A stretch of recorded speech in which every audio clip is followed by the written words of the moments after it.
Hello world. तो स्वागत है आपका हमारे चैनल पे। तो आज की इस वीडियो में हम देखने वाले अपना पहला C++ प्रोग्राम। जी हाँ, आज की वीडियो में हम अपना पहला प्रोग्राम लिखने वाले हैं। तो चलिए बिना टाइम वेस्ट किए हम डायरेक्ट एप्लेट पे चलते हैं। अगर आपने पिछला वीडियो नहीं देखा है तो मैं आपको इसका लिंक आपको डिस्क्रिप्शन बॉक्स में दे दूंगा। आप पिछला वीडियो में आकर देखिए, हमने वहाँ पे रेपलेट पर अकाउंट बनाया था और अपना पहला C++ फोल्डर यहाँ पे हमने क्रिएट किया था, जिसे हम क्या कहते हैं, रेपल कहते हैं। ठीक है, तो आप जैसे देख सकते हैं ये फोल्डर है। तो ये प्रोग्राम देखिए आपको पहले से लिखा होगा, तो हम क्या करते हैं, इसको इस फाइल को हम डिलीट कर देते हैं। क्यों? क्योंकि देखिए हम क्या करेंगे, हम बेसिक से बिल्कुल स्क्रैच से एक नया फाइल बनाते हैं। तो आपको यहाँ पे जाना है, यहाँ पे क्लिक करना है आपको न्यू फाइल पे। न्यू फाइल पे जाना है, फिर आपको इस फाइल का नेम देना है। तो मैं इसे क्या नेम देता हूँ, मैं इसे दूंगा P001.cpp। तो मैंने P001 क्यों दिया, क्योंकि देखिए हमारा पहला प्रोग्राम है, तो इसलिए मैंने इसे 1 नंबर दिया। अब देखिए आपने एक चीज़ नोटिस किया होगा, आपने क्या लिखा, P001.cpp। तो ये .cpp क्या है? .cpp क्या है? बेसिकली एक एक्सटेंशन है। CPP का मतलब क्या हो गया, C++। तो इस एक्सटेंशन देने के मतलब से आपने क्या कंप्यूटर को बताया, अपने सिस्टम को बताया कि आपने एक C++ का फाइल क्रिएट किया है। तो इसलिए आपने P001 उसका नेम हो गया और .cpp एक्सटेंशन हो गया, जो कि ये डिनोट कर रहा है कि एक C++ का फाइल है। तो चलिए पहला हम अपना पहला लाइन यहाँ पे लिखते हैं। तो आपको फर्स्ट लाइन पे क्या लिखना होगा, पहले आपको लिखना है हैश, उसके बाद आपको लिखना है इंक्लूड, उसके बाद आप लेंगे एक एंगुलर ब्रैकेट, अब उसके अंदर लिखेंगे आईओ स्ट्रीम, उसके बाद एक और क्लोजिंग एंगुलर ब्रैकेट देंगे। उसके बाद आपका पहला लाइन कंप्लीट हो गया। आपको नेक्स्ट लाइन पे आना है, फिर अब एंटर दबाइए, उसके बाद आपको लिखना होगा इंट मेन। उसके बाद देखिए आप एक राउंड जो ब्रैकेट है ओपनिंग वाला दीजिए, ऑटोमेटिकली आपका दूसरा राउंड ब्रैकेट आ जाएगा, क्लोजिंग वाला भी। उसके बाद आपको एंटर दबाना है, उसके बाद आपको एक कर्ली ब्रेस जो ओपनिंग वाला है वो आपको देना है। जैसे ओपनिंग वाला देंगे वैसे ही देखिए एक क्लोजिंग ब्रैकेट भी अपने आप आ जाएगा। उसके बाद फिर आपको एंटर दबाना है। तो आपको यहाँ पे लिखना है STD, फिर आपको डबल कोलन देना है, उसके बाद आपको लिखना है सी आउट, उसके बाद आपको डबल एंगुलर ब्रैकेट लिखना है, फिर आप डबल कोट्स लिखेंगे, उसके अंदर आपको लिखना होगा हेलो वर्ल्ड। उसके बाद जब लाइन खत्म हो गया उसके बाद आपको यहाँ पे सेमी कोलन देना है। फिर नेक्स्ट लाइन पे आ जाइए, यहाँ पे आपको लिखना है रिटर्न 0। तो अब हमें क्या करना है, इसे हमें यहाँ पे जो हेलो वर्ल्ड हमने लिखा है यहाँ पे, इसे हमें इस जगह पे जो इसे हम कंसोल या टर्मिनल कहते हैं, यहाँ पे हमें इसे प्रिंट करना है। तो यहाँ पे आपको जाना होगा ऊपर में रन बटन पे, आपको यहाँ पे क्लिक करना है। तो आप देख सकते हैं हेलो वर्ल्ड यहाँ पे प्रिंट होके आ गया। तो बहुत बहुत बधाई, आपने अपना पहला प्रोग्राम सक्सेसफुली लिख लिया है। तो मैं उम्मीद करता हूँ कि आपको पहला प्रोग्राम लिख के आपको बहुत अच्छा फीलिंग आई होगी। देखिए पहला प्रोग्राम हमेशा आपके लिए स्पेशल होता है, क्योंकि आप अपनी जो कोडिंग जर्नी को यहाँ से स्टार्ट करते हैं। फिर आगे तो हम बहुत सारे कॉम्प्लेक्स और बहुत अच्छे अच्छे प्रोग्राम्स देखने वाले हैं, लेकिन जो पहला बेसिक बिल्डिंग ब्लॉक है यहीं से स्टार्ट होता है। मैं उम्मीद करता हूँ आपको बहुत अच्छी फीलिंग आई होगी पहला प्रोग्राम लिखने के बाद। तो आपने अपना पहला C++ प्रोग्राम जो कि था हेलो वर्ल्ड, वो आपने सक्सेसफुली लिख लिया है। तो सिर्फ प्रोग्राम लिखना ही काफ़ी नहीं होता है, आपको हर एक लाइन जो आपने यूज़ किया है, जो हर एक वर्ड जो आपने लिखा है अपने प्रोग्राम में, आपको उसका मीनिंग क्लियर होना चाहिए। तो देखिए लेट्स ब्रेक इट डाउन। तो अब हम क्या करने वाले, अब हम जो सारे वर्ड जो हमने पहले प्रोग्राम में लिखा था उसको हम समझेंगे एक एक करके, उसका मीनिंग क्या है, आपने क्यों यूज़ किया, वो हम समझने वाले हैं। तो देखिए सबसे पहले हम समझते हैं कि पहला लाइन में जो आपने लिखा था हैश इंक्लूड आईओ स्ट्रीम, हम इस लाइन को समझेंगे। तो आईओ स्ट्रीम क्या होता है? आईओ स्ट्रीम बेसिकली होता है एक लाइब्रेरी।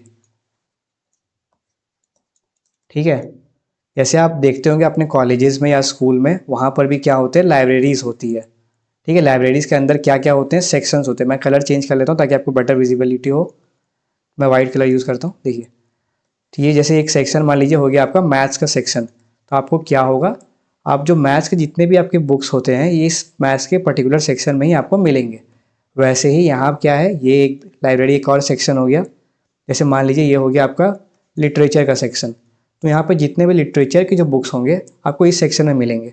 वैसे ही प्रोग्राम की दुनिया में क्या होता है, एक मान लीजिए लाइब्रेरी है, ठीक है, वहाँ पे पहले से कुछ कुछ प्रोग्राम्स लिखे होते हैं। क्यों लिखे होते हैं? आपको हेल्प करने के लिए होते हैं।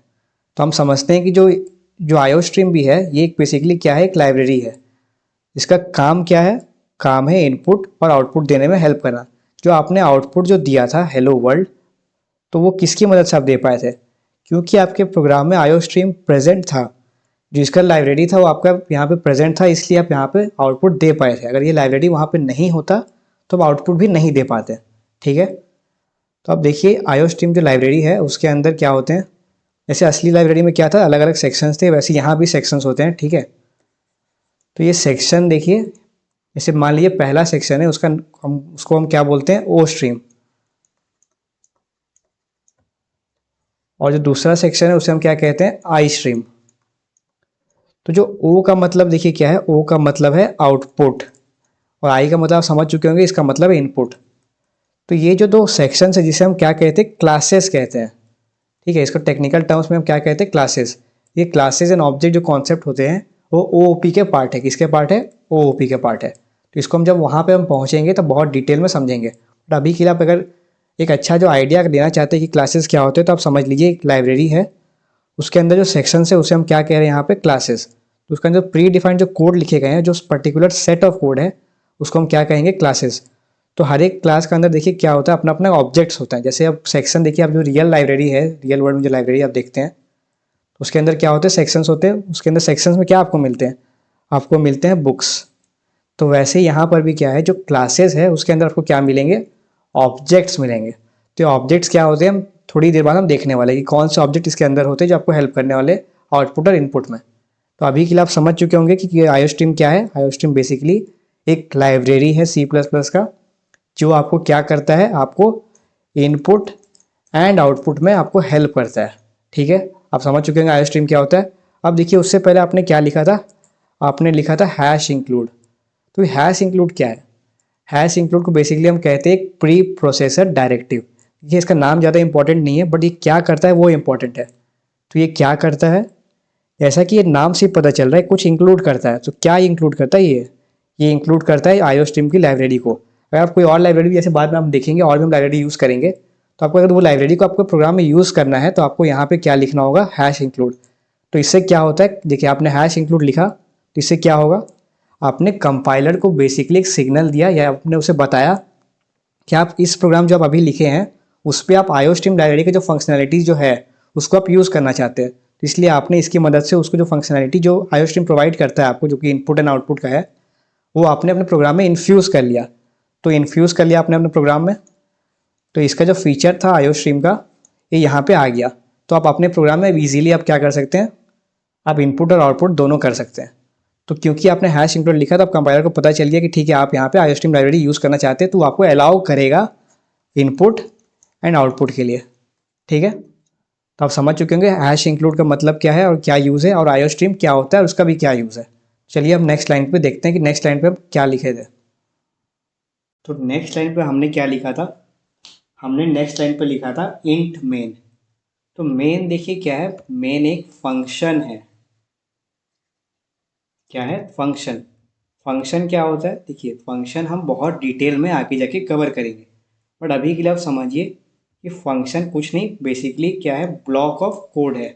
जो कि हम जो एक करली ब्रेसेस जो हमने दिया था उसके अंदर जो हम कोड लिखते हैं वो बेसिकली हो गया एक ब्लॉक ऑफ कोड। तो इस फंक्शन का हमने नाम क्या दिया, मेन नाम दिया। तो यहाँ हम जितना भी कोड लिखेंगे, जो ये कोड का जो ब्लॉक बनेगा, ये किस फंक्शन को बिलोंग करेगा, ये मेन फंक्शन को बिलोंग करेगा। ठीक है, आपको देखिए फंक्शन लिखने का सिंटैक्स क्या होता है। सिंटैक्स मतलब कि आप कैसे कोई भी फंक्शन को डिफाइन करते हैं, जनरल तरीका क्या है लिखने का। आप सबसे पहले लिखते हैं रिटर्न टाइप, उसके बाद लिखते हैं फंक्शन का नेम, उसके बाद आप देते हैं यहाँ पे ये ब्रैकेट्स, इसके अंदर आप आर्ग्यूमेंट्स लिखते हैं। देखिए ये सब हम फंक्शन के अंदर बहुत डिटेल में पढ़ेंगे, बस मैं अभी के लिए आपको एक प्रीव्यू या ओवरव्यू दे देता हूँ। ठीक है, तो मेन फंक्शन के अंदर जो आर्ग्यूमेंट वाला सेक्शन होता है इसे हम खाली रखते हैं। देखिए यहाँ पे हमने कुछ नहीं लिखा था। ठीक है, और इस फंक्शन का नाम क्या हो गया, मेन हो गया, आर्ग्यूमेंट्स खाली हो गया, और रिटर्न टाइप में हमने क्या लिखा, इंट। ये कोई भी फंक्शन होता है वो कुछ ना कुछ रिटर्न करता है। वो क्या रिटर्न करता है वो कौन बताता है, वो बताता है रिटर्न टाइप। तो इस फंक्शन को देखिए हम रिटर्न टाइप हम दे सकते थे वॉइड, इंटीजर, या और भी अलग अलग जो डेटा टाइप्स हम आगे देखेंगे उनमें से हम कुछ भी दे सकते थे। बट मैंने इंटीजर क्यों दिया, क्योंकि इंटीजर से आप सभी लोग फैमिलियर है। इंटीजर क्या होता है, बेसिकली नंबर्स होते हैं, पॉजिटिव, नेगेटिव या ज़ीरो। ठीक है, तो इसलिए आप इंटीजर से आप लोग सब फैमिलियर है कि इंटीजर होता क्या है। तो इसलिए मैंने यहाँ पे इस मेन फंक्शन था, इसका रिटर्न टाइप मैंने इंट दिया। जब ये फंक्शन जो खत्म होगा तो इसे लास्ट में कुछ वैल्यू रिटर्न करना पड़ेगा, और वो क्या वैल्यू रिटर्न करेगा, वो करेगा एक इंटीजर वैल्यू रिटर्न करेगा, क्योंकि हमने क्या दिया, रिटर्न टाइप इंटीजर दिया। ठीक है, तो देखिए मेन फंक्शन जैसे आपको नाम से पता चल रहा है ये मेन है, तो आपका जो क्या बोलते हैं जो प्रोग्राम है, वो प्रोग्राम का जो मेन कैरेक्टर है या जो मेन पर्सन है वो ये है मेन। क्यों? देखिए मेन ये क्यों है, जो कंपाइलर होता है ना वो आपके मेन फंक्शन से ही आपके कोड को पढ़ना स्टार्ट करता है। वो आपने ऊपर नीचे क्या फंक्शन बनाया क्या नहीं बनाया वो नहीं देखता है, वो सबसे पहले क्या करता है आपके मेन फंक्शन को देखता है, यहाँ से आपका वो कोड पढ़ना स्टार्ट करता है। उसके अकॉर्डिंग जो आपने मेन फंक्शन के अंदर जो आपने लिखा था, जो कुछ भी आपने लिखा था, फिर उसको वो रीड करता है डिपेंडिंग अपॉन कि आपने क्या लिखा था। ठीक है, इसलिए इसे हम मेन कहते हैं, क्योंकि ये मेन कैरेक्टर की तरह है, ये आपको हमेशा हर प्रोग्राम में आपको लिखना पड़ेगा। और कंपाइलर आपका जो कोड पढ़ना स्टार्ट करता है वो मेन से ही स्टार्ट करता है। इसके वो अपने ऊपर क्या फंक्शन लिखा, इसके आप नीचे क्या फंक्शन लिखेंगे, वो कुछ मैटर नहीं करता है। क्यों? क्योंकि ये मेन है, तो कंपाइलर यहाँ से पढ़ना स्टार्ट करेगा, उसके बाद आपने अगर जो यहाँ पे लिखा होगा, जो मेन के अंदर जो आपने लिखा है वो सब वो फिर उसके अकॉर्डिंग आपका प्रोग्राम को एग्जीक्यूट करता है। तो आप समझ चुके होंगे इंट मेन क्या है और इसे हम मेन क्यों कहते हैं, ये भी आप समझ चुके होंगे। चलिए हम नेक्स्ट लाइन पर चलते हैं। तो नेक्स्ट लाइन पे हमने क्या लिखा था, हमने लिखा था स्टैंडर्ड, फिर हमने 2 कोलन दिया था। तो ये जो कोलन है इसको हम क्या कहते हैं, इसको हम कहते हैं स्कोप रेजोल्यूशन ऑपरेटर। ठीक है, देखिए ये भी ओओपी का पार्ट है। आप बोलेंगे कि हर एक चीज़ ओओपी का पार्ट है, देखिए ओओपी बहुत ही डाइवर्स और बहुत वास्ट कॉन्सेप्ट है, तो वहाँ पे हम बहुत कुछ सीखने वाले हैं। तो इसलिए जैसे कुछ कुछ टर्म्स जैसे आए थे ऑब्जेक्ट्स, क्लासेस, ये स्कोप रेजोल्यूशन ऑपरेटर, इसका हम रियल यूज़ कहाँ देखने वाले, इसका रियल यूज़ हम देखेंगे ओओपी वाले पार्ट में। फिर भी मैं आपको इस वीडियो में ही आपको बताऊंगा कि इसे हम स्कोप रेजोल्यूशन ऑपरेटर क्यों कहते हैं, तो इसका नाम है, उसका पीछे का रीज़न मैं आपको बताने वाला हूँ। ठीक है, सबसे पहले हम समझते हैं इसको, ये जो हमने लिखा था सी आउट। ठीक है, तो ये सी आउट है, इसका फुल फॉर्म क्या है, इसका फुल फॉर्म है कंसोल आउटपुट। तो जो आपका जो कंसोल विंडो था, जो आपके रेपलिट में जो आपने कंसोल विंडो पे जहाँ पे आपने हेलो वर्ल्ड प्रोग्राम को प्रिंट किया था, जो आपने आउटपुट में दिखाया था, तो उसे हम क्या कहते हैं, कंसोल। तो सी आउट देखिए बेसिकली क्या है, ये एक ऑब्जेक्ट है।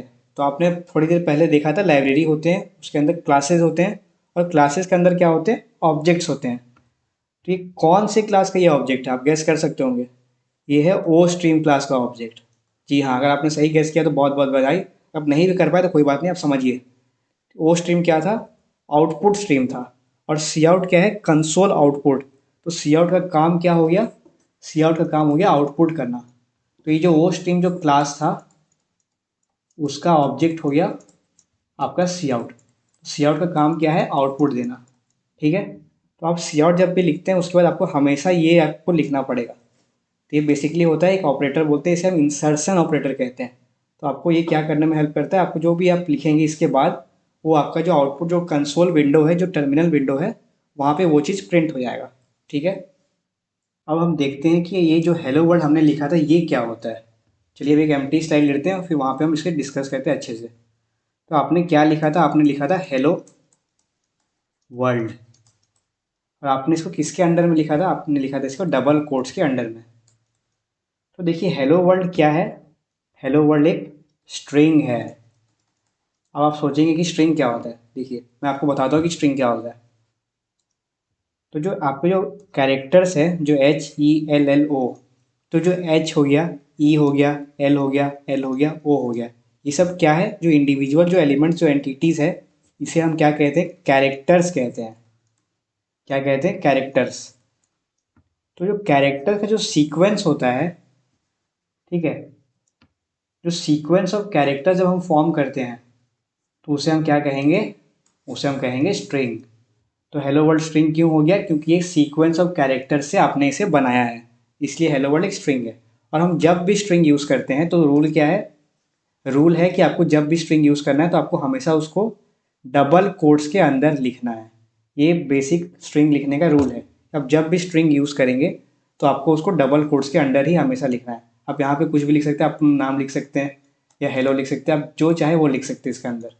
ये देखिए स्ट्रिंग क्या हो गया, कोई भी एक कैरेक्टर का जो सीक्वेंस बनता है उसे हम स्ट्रिंग कहते हैं, और स्ट्रिंग का रूल क्या है, उसको आपको डबल कोट्स के अंदर में लिखना है। ठीक है, अब देखिए आपने जो हेलो वर्ल्ड लिखा था उसके बाद एक क्या दिया था, आपने एक सेमी कोलन दिया था। तो ये सेमी कोलन क्या है, तो सेमीकोलन देखिए बेसिकली क्या है, टर्मिनेटर है। ये वो मूवी वाला टर्मिनेटर नहीं है, ये प्रोग्रामिंग की दुनिया का टर्मिनेटर है। बट हाँ, ये भी बहुत खतरनाक है, जैसे वो मूवी में टर्मिनेटर खतरनाक था। क्यों खतरनाक है, देखिए एज अ बिगिनर आप जब प्रोग्रामिंग शुरू करते हैं तो आपको कई बार ऐसा होगा कि आप सारा प्रोग्राम तो अपना सही से लिख देंगे, बट फिर भी आपको एरर दिखाएगा। क्यों एरर दिखाएगा? बहुत बार ऐसा होता है कि आप जल्दी जल्दी में क्या करते हैं, आप ये जो सेमीकोलन है ये लिखना ही भूल जाते हैं। आप सब कुछ लिख देंगे पर आप लास्ट में सेमीकोलन लिखना भूल जाएंगे। तो आप जब भी सेंटेंस आप जब ख़त्म करते कोई भी प्रोग्राम में, आप जो मेन फंक्शन के अंदर जो भी आप प्रोग्राम लिखेंगे, जो भी लाइन्स लिखेंगे, उसको जब आप लाइन जब ख़त्म करेंगे, जैसे एक लाइन आपका ख़त्म हो गया तो आपको यहाँ पे क्या करना है, सेमीकोलन नेसेसरीली देना है। जैसे आपने यहाँ पे लिखा सी आउट हेलो वर्ल्ड, ठीक है, तो उसके बाद आपने क्या लिखा यहाँ पे, आपने सेमीकोलन दिया। सेमीकोलन का मतलब क्या हो गया, टर्मिनेटर। तो ये कंपाइलर को सिग्नल देता है कि जो आपने जो लाइन लिखा था ये यहाँ पे एंड हो चुका है। तो लाइन को जो एंड दिखाता है ये कौन दिखाएगा कंपाइलर को, वो दिखाएगा सेमीकोलन। इसलिए आपको हमेशा लाइन ख़त्म होने के बाद सेमीकोलन लगाना है, ठीक है। तो आपने इस लाइन को भी बहुत अच्छे से समझ लिया है। तो अब आते हैं हम नेक्स्ट लाइन पे। तो नेक्स्ट लाइन देखिए बहुत छोटा सा लाइन है, क्या है, रिटर्न ज़ीरो। तो मैं अगर बहुत फ्रैंकली आपको बोलूँ तो आप अगर इस लाइन को आप नहीं भी लिखते हैं तो फिर भी आपको कोई एरर शो नहीं होगा। क्यों क्यों नहीं शो एरर होगा? क्योंकि देखिए जो आजकल के जो मॉडर्न कंपाइलर्स होते हैं वो इसको ऑप्शनल बना दिए। क्या बना दिया, ऑप्शनल। ऑप्शनल मतलब आप चाहे तो इसे लिखिए, आप चाहे तो नहीं लिखिए, फिर भी दोनों में क्या होगा, ये प्रोग्राम आराम से आपका चल जाएगा।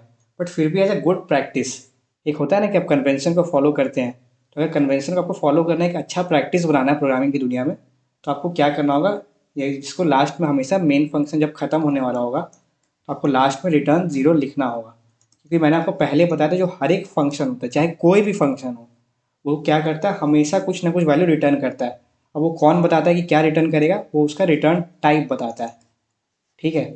इसलिए कन्वेंशन ये है कि आपको अगर आप फंक्शन क्रिएट कर रहे हैं तो आपको लास्ट में जब फंक्शन ख़त्म होने वाला है जस्ट उससे पहले आपको यहाँ पे कुछ ना कुछ रिटर्न करना है। यहाँ पे हम क्या रिटर्न कर रहे हैं, ज़ीरो। अब आप समझ चुके होंगे कि ज़ीरो हम क्यों कर रहे हैं। ज़ीरो क्या है, ज़ीरो एक इंटीजर है, और जो हमने मेन फंक्शन जो बनाया था उसका रिटर्न टाइप क्या था, उसका रिटर्न टाइप था इंटीजर। तो आप लिंक कर पा रहे हैं ना कि आपने मेन फंक्शन का रिटर्न टाइप क्या बना, इंटीजर। आपने रिटर्न क्या किया, ज़ीरो। ज़ीरो क्या है, ज़ीरो एक इंटीजर है, तो इसलिए हम यहाँ पे रिटर्न करें उसको। तो आप सोच रहे होंगे कि ज़ीरो ही हम रिटर्न क्यों करें, इंटीजर तो देखिए इतने सारे होते हैं तो हम ज़ीरो क्यों कर रहे हैं। तो देखिए ये भी एक कन्वेंशन है जो कि कंप्यूटर्स के जो इंजीनियर्स थे, जो साइंटिस्ट थे, उन्होंने बहुत पहले सेट किया था। जो ज़ीरो क्या होता है, वो क्या डिनोट करता है, ये डिनोट करता है सक्सेस को। तो आप बेसिकली यहाँ पे कंपाइलर को सिग्नल दे रहे हैं कि आपने जो अपना प्रोग्राम लिखा है वो आपने सक्सेसफुली लिख लिया है, और यहाँ पे आपका प्रोग्राम खत्म हुआ और आपने इसे सक्सेसफुली लिख लिया। तो हम ज़ीरो से डिनोट क्या करते हैं, ज़ीरो से हम डिनोट करते हैं सक्सेस। और ज़ीरो के अलावा कोई भी नंबर अगर हो गया तो वो क्या डिनोट करता है, अनसक्सेस। तो आपको कभी कंपाइलर को शो करना है कि आपने जो प्रोग्राम लिखा है उसमें डेलिबरेटली कुछ ना कुछ अनसक्सेसफुल चीज़ आ रही है, आपने कुछ इंटेंशनली, आपको पता है कि यहाँ पे कुछ अनसक्सेस आने वाला है, तो आप यहाँ पे क्या रिटर्न करेंगे, कुछ और वैल्यू रिटर्न करेंगे एक्सेप्ट ज़ीरो। तो हम मोस्टली हमेशा हम क्या करने वाले हैं, हमेशा हम लास्ट में रिटर्न ज़ीरो करेंगे, जो कि डोनेट करेगा कि हाँ आपका प्रोग्राम सक्सेस हो चुका है, ठीक है। तो इसी के साथ हमने अपना जो पहला प्रोग्राम लिखा था उसके सारे वर्ड को और हर एक लाइन को हम बहुत अच्छे से समझ चुके हैं। आप हर एक वर्ड के पीछे जो आप लिखे थे, आपको उसका पीछे का मीनिंग समझ में आ गया होगा कि आपने जो हर एक वर्ड यूज़ किया था उसको आपने क्यों यूज़ किया था और क्या पर्पज़ के लिए यूज़ किया था। तो आपको पर्पज़ क्लियर होना बहुत ज़रूरी है। आपको सिर्फ लिख देने से नहीं होगा कि आपने प्रोग्राम लिख दिया, आपने आउटपुट देख लिया तो आपका काम हो गया, नहीं। आपको हर एक चीज़ को डिटेल में समझने का हैबिट बनाना होगा। अगर आप हर एक चीज़ को डिटेल में समझेंगे तभी आपका लॉजिक क्लियर होगा, आपको एक प्रोग्रामर जो माइंडसेट होता है वो डेवलप होगा। इसलिए आपको हर एक चीज़ को बहुत डिटेल में सीखना चाहिए। तो आपने नोटिस किया अभी भी कुछ मिसिंग है, तो आप क्या बता सकते हैं क्या मिसिंग है, क्या चीज़ मैंने अभी स्किप किया था। तो चलिए देखते हैं मैंने क्या स्किप किया था। मैंने स्किप किया था यहाँ पे स्टैंडर्ड। ये तो मैंने आपको बताया ही नहीं कि स्टैंडर्ड क्या है। तो देखिए स्टैंडर्ड क्या होता है ये हम जानेंगे एक स्टोरी या एक सिचुएशन के हिसाब से। मैं आपको एक सिचुएशन में डालता हूँ, उसके मदद से मैं आपको समझाऊंगा कि स्टैंडर्ड क्या होता है। तो देखिए आप मान लीजिए कंप्यूटर साइंस ब्रांच के बिलोंग करते हैं, आप एक कंप्यूटर साइंस ब्रांच के आप स्टूडेंट हैं, ठीक है, ये आप है। और आप अपने जो क्रिकेट टीम है जो आपके ब्रांच के जो क्रिकेट टीम है, आप उसके क्या है, कैप्टन हैं। तो मान लीजिए आप फील्ड पे पहुंच गए हैं, ठीक है, और आपका मैच थोड़ी देर में स्टार्ट होने वाला है। बट जो आपका जो स्टार प्लेयर है, जो कौन है, राहुल है, वो अभी तक आया ही नहीं है। तो आप परेशान हो जाते हैं कि राहुल तो अभी तक आया नहीं, तो अब उसके बिना मैच हम कैसे खेलेंगे। तो आप क्या करते हैं, आप देखते हैं कि ऑडियंस में एक बच्चा बैठा है दूसरे ब्रांच का, तो आप उसे बोलते हैं भाई थोड़ा इधर आना। तो वो आपके पास आता है। आप उसे बोलते हैं कि जाओ सीएससी ब्रांच से राहुल को बुला के लाओ, उसका मैच, उसको बोलो कि मैच का टाइम हो गया, उसे यहाँ पे फील्ड पे लेके आओ। तो आपने तो उसे बता दिया। बट क्या होता है प्रॉब्लम, कि आपके कॉलेज में सीएससी के दो ब्रांच है, एक है सीएससी ए, एक है सीएससी बी। तो आपने जो लड़के को भेजा राहुल को बुलाने के लिए, आपने तो उसे बताया ही नहीं कि राहुल सीएससी ए में है या सीएससी बी में है। और प्रॉब्लम देखिए एक और क्या राइज हो गई, सीएससी ए में भी राहुल है जिसको आपको बुलाना चाहते थे, और सीएससी बी में भी एक राहुल है जिसको आप नहीं बुलाना चाहते थे। सीएससी बी वाला राहुल है वो, मान लीजिए एक सिंगर है, और जो आपका सीएससी ए वाला राहुल था वो क्रिकेटर था। तो आप इसे बुलाना चाहते थे। बट क्योंकि आपने उस लड़के को नहीं बताया कि कौन से राहुल को आप बुलाना चाह रहे हैं, तो प्रोबेबिलिटी क्या है कि वो सीएससी बी में चले जाएगा और इस वाले राहुल को बुला के फील्ड पे ले आएगा, तो जो कि आप नहीं चाहते हैं। तो यहाँ पे क्या हुआ, यहाँ पे क्या अराइज हुआ, यहाँ पे कॉन्फ्लिक्ट अराइज हो गया। कॉन्फ्लिक्ट मतलब कन्फ्यूज़न। और ये किसके वजह से हुआ, ये आपके वजह से अराइज हुआ। क्यों आपके वजह से अराइज हुआ, क्योंकि आपने उसे बताया ही नहीं लड़के को कि राहुल जो सीएससी ए में है या सीएससी बी में है। आपने उसे क्लियरली बताया नहीं। आपने बस बोल दिया कि हाँ राहुल को बुला के लाओ जो कि सीएससी में पढ़ता है। अब सीएससी के दो क्लास है, और देखिए इंसिडेंस देखो, इंसिडेंस देखिए कि जो राहुल है सीएससी ए में भी एक राहुल है, सीएससी बी में एक राहुल है। वो बच्चा क्या कर सकता है, सीएससी बी में चले जाएगा और गलत राहुल को बुला के ले आएगा। ये कॉन्फ्लिक्ट, वैसे ही प्रोग्रामिंग की दुनिया में भी देखिए कॉन्फ्लिक्ट होता है, उस कॉन्फ्लिक्ट को हम समझते हैं।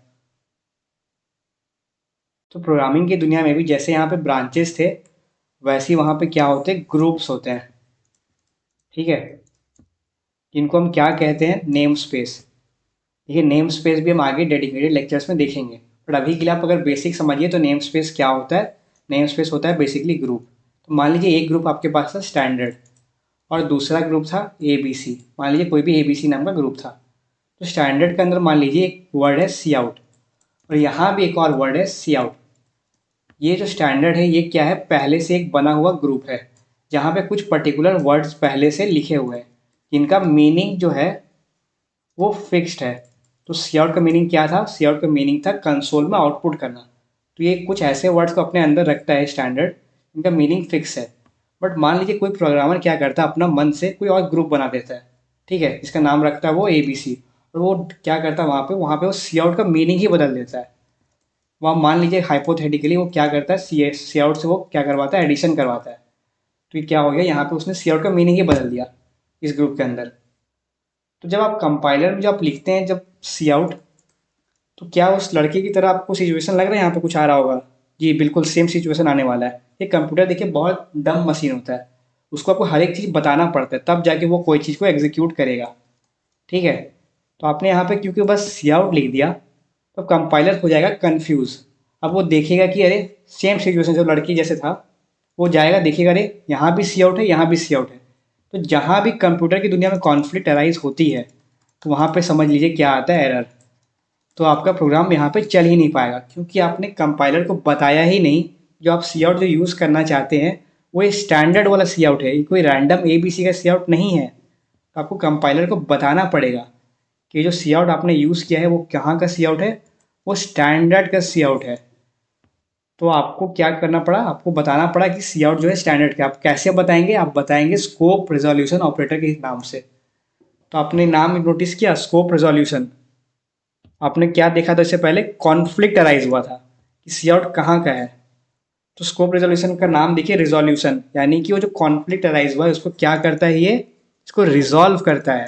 तो आपको नाम का पीछे का मीनिंग समझ में आया होगा कि हम इसे स्कोप रेजोल्यूशन क्यों कहते हैं, क्योंकि जो कॉन्फ्लिक्ट है उसको रिजॉल्व करता है। तो आपने जैसे ही ये लिख दिया यहाँ पे स्टैंडर्ड सेमी डबल कोलन, उसके बाद आपने लिखा सी आउट।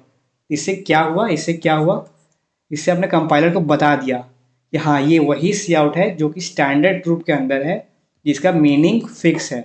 और क्या मीनिंग है इसका, आउटपुट करना। अब जाके कंपाइलर जब आपको प्रोग्राम में दिखेगा सी आउट, उसे पता चल जाएगा कि आपने यहाँ पे स्टैंडर्ड लिखा है, तो अब तुरंत वो जाएगा उस ग्रुप में, उसे पता चल जाएगा हाँ ये वही सी आउट है जिसका मीनिंग फिक्स है, जिसका मीनिंग है आउटपुट कराना, तो इस केस में एरर नहीं आएगा, आपका प्रोग्राम सक्सेसफुली चल जाएगा। मैं उम्मीद करता हूँ कि इस एग्जाम्पल की मदद से आप बहुत अच्छे से समझ चुके होंगे स्टैंडर्ड क्या है और यहाँ पे स्कोप रेजोल्यूशन ऑपरेटर जो है उसको हम क्यों यूज़ करते हैं। ठीक है, तो इसी के साथ आप अपने पहले प्रोग्राम के हर एक वर्ड को और हर एक लाइन का मीनिंग है, उसका पीछे का लिखने का पर्पस क्या है वो आप समझ चुके होंगे। देखिए, आपको खाली रन बटन पर दबा के आपको प्रोग्राम को रन करना आपका गोल नहीं है। आपका गोल क्या है? आपका गोल है पर्पस और रीज़न, इन दोनों चीज़ को समझना कि अगर आपने कोई चीज़ लिखा है तो आपने क्यों लिखा है वो जानना बहुत ज़रूरी है, तब जाके आपका जो प्रोग्रामिंग जो माइंडसेट है वो डेवलप होगा। मैं उम्मीद करता हूँ कि आप समझ चुके होंगे बहुत अच्छे से। देखिए, वीडियो यहाँ पे ख़त्म नहीं होता है, क्यों? अभी हम कुछ और देखने वाले हैं। हम क्या देखेंगे? हम देखेंगे द मॉडिफाइड फर्स्ट प्रोग्राम। तो देखिए, आपने जो मेन प्रोग्राम आपने लिख दिया था यहाँ पे, अब आपको क्या करना है? उसको थोड़ा सा मॉडिफाई करना है। आपको बेसिकली क्या करना है? उसको इवॉल्व करना है। ठीक है, जैसे पोकेमॉन में आप देखे होंगे इवोल्यूशन होते थे, जैसे ये चारिज़ार्ड है, ये मेगा चारिज़ार्ड बनता था। वैसे ही आपको क्या करना है? आपका जो मेन फंक्शन जो आपने लिखा था, मेन प्रोग्राम, उसको आपको थोड़ा सा चेंज करके एक नया तरीके से लुक देना है उसे। वो हम देखने वाले, वो हम कैसे करेंगे। तो डायरेक्ट चलते हैं रेपलिट पे और उसको हम मॉडिफाइड या इवॉल्व करते हैं। ठीक है, तो हमने थोड़ी देर पहले अपना पहला प्रोग्राम लिखा था। तो मान लीजिए मुझे हेलो वर्ल्ड के बाद कुछ और प्रिंट करना है। मान लीजिए मुझे लिखना है हेलो एनकेओ, तो मैं कैसे लिखूंगा? आपको लिखना होगा एसटीडी डबल कोलन सी आउट, उसके आपको डबल कोट्स के अंदर लिखना होगा हेलो एनक्यू। डबल कोट्स के अंदर क्यों? क्योंकि एनक्यू भी क्या है? एक स्ट्रिंग है। हेलो एनक्यू भी एक स्ट्रिंग है। तो मैं इसे रन करता हूँ, तो देखिए थोड़ी देर में आउटपुट आएगा। तो देखिए यहाँ पे आउटपुट आ चुका है। आपने एक चीज़ नोटिस किया होगा कि आपने तो न्यू लाइन पे हेलो एनक्यू लिखा था, बट यहाँ पे न्यू लाइन पे नहीं आया। क्यों नहीं आया? देखिए, न्यू लाइन कैसे लिखते हैं वो हम नेक्स्ट वीडियो में देखने वाले। हमें अगर हेलो एनक्यू को न्यू लाइन में प्रिंट कराना है तो उसका एक तरीका होता है, बेसिकली दो तरीका होता है, तो हम उसको नेक्स्ट वीडियो में सीखेंगे। अभी के लिए आपका टास्क क्या था? बस आपको हेलो एनक्यू दिखाना था हेलो वर्ल्ड के बाद, तो वो आपने टास्क पूरा कर लिया है। बट आपने नोटिस किया होगा, मान लीजिए आपको कुछ और भी प्रिंट करना है। अब जितनी बार आपको कुछ प्रिंट करना होगा, जितनी बार आपको सी आउट बेसिकली यूज़ करना होगा, मान लीजिए आपको वन प्रिंट करना है, ठीक है, तो अब जितनी बार भी आपको प्रिंट करना है उस उतनी बार, जितनी बार आप सी आउट यूज़ करें, आपको उतनी बार ये चीज़ लिखना पड़ेगा, स्टैंडर्ड और डबल कोलन। ठीक है, तो ये जो स्टैंडर्ड डबल कोलन को आपको बार बार नहीं लिखना पड़े, उसका एक तरीका होता है। तो तरीका क्या है? उसका तरीका है यूजिंग नेम स्पेस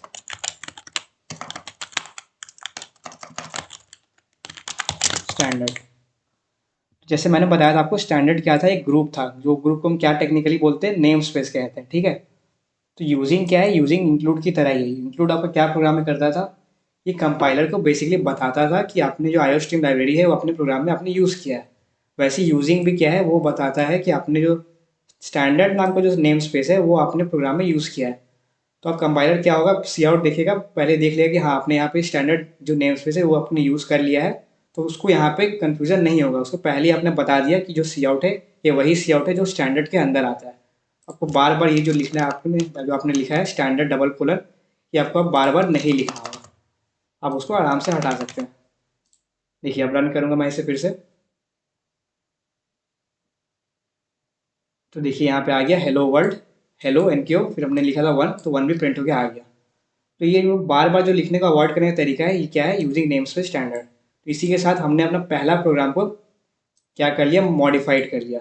ठीक है, तो हमने अपना पहला प्रोग्राम को क्या कर लिया? हमने अपने पहला प्रोग्राम को मॉडिफाई कर लिया। हमने मॉडिफाई कैसे किया? हमने यूज़ किया यूजिंग नेम स्पेस स्टैंडर्ड। तो इस लाइन की हेल्प से हमने अपना पहला प्रोग्राम को मॉडिफाई कर लिया। चलिए अब हम नेक्स्ट स्लाइड पे चलते हैं।